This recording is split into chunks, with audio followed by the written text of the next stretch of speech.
বাংলাদেশের রাজনৈতিক ইতিহাসে অনেক কলঙ্কিত অধ্যায় আছে, কিন্তু 2018 সালের 30 ডিসেম্বরের তথাকথিত নির্বাচন সব অন্ধকারকে হার মানিয়েছে, যাকে বিশ্ব চেনে নিশি রাতের ভোট হিসেবে।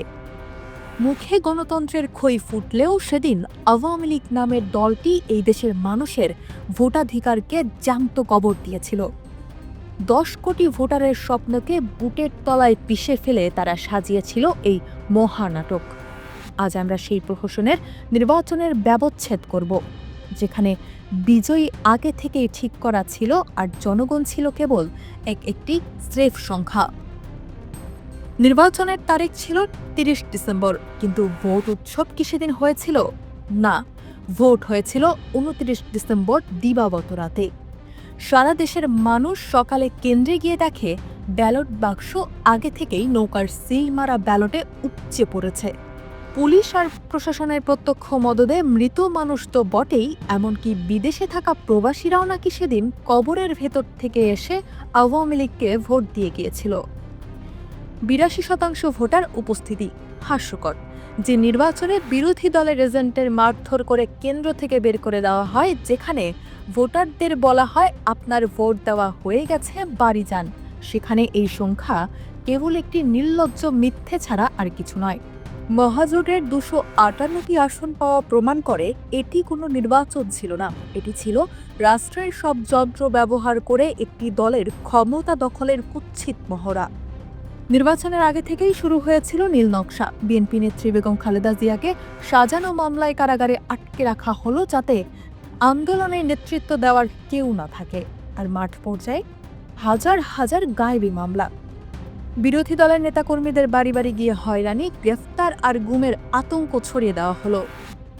নির্বাচনী সহিংসতায় ঝরল রক্ত, অন্তত 8 জন মানুষ প্রাণ হারালেন, আহত হলেন হাজার হাজার। 56 জন প্রার্থীর উপর সরাসরি হামলা হলো। গণতন্ত্রের উৎসবে কি লাঠি আর টিয়ার গ্যাস থাকে? আওয়ামী লীগ প্রমাণ করেছিল তারা জনমতে বিশ্বাস করে না, তারা বিশ্বাস করে পেশি শক্তি আর পুলিশের ডান্ডায়। নির্বাচন কমিশন নামের যে মেরুদণ্ডহীন প্রতিষ্ঠানটি ছিল, তারা যেন তখন আওয়ামী লীগের একটি শাখা কার্যালয়ে পরিণত হয়েছিল। সেই নির্লজ্জ হাসি আর সুষ্ঠু ভোট, এর দাবি ছিল কোটি মানুষের সাথে নিষ্ঠুর তামাশা। এই প্রহসন শুধু দেশের ভেতরেই সীমাবদ্ধ থাকেনি, বহির্বিশ্বে বাংলাদেশের মাথা হেট করে দিয়েছিল। জাতিসংঘ, ইউরোপীয় ইউনিয়ন থেকে শুরু করে মার্কিন যুক্তরাষ্ট্র সবাই এক বাক্যে বলেছিল এই নির্বাচন গ্রহণযোগ্য নয়।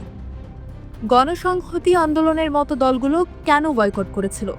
কারণ তারা জানত শেখ হাসিনার অধীনে নির্বাচন মানেই হলো চোর পুলিশ খেলা, যেখানে ফলাফল আগে থেকেই গণভবনের টেবিলে বসে লেখা হয়ে যায়। সেখানে অংশ নেওয়া মানেই তো নিজেদের হাসির পাত্র বানানো।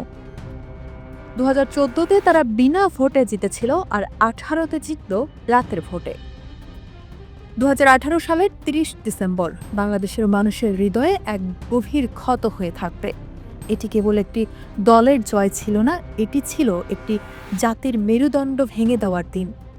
চতুর্থবারের মতো ক্ষমতায় বসার লোভে আওয়ামী লীগ সেদিন গণতন্ত্রের কফিনে শেষ পেরেকটি ঠুকে দিয়েছিল, কিন্তু ইতিহাস কাউকে ক্ষমা করে না। এই ভোট ডাকাতির কলঙ্ক তারা কোনোভাবেই মুছে ফেলতে পারবে না। একদিন ঠিকই প্রতিটি ব্যালট পেপারের হিসাব হবে, যেদিন জনগণ আবার তাদের হারানো অধিকার ফিরে পাবে।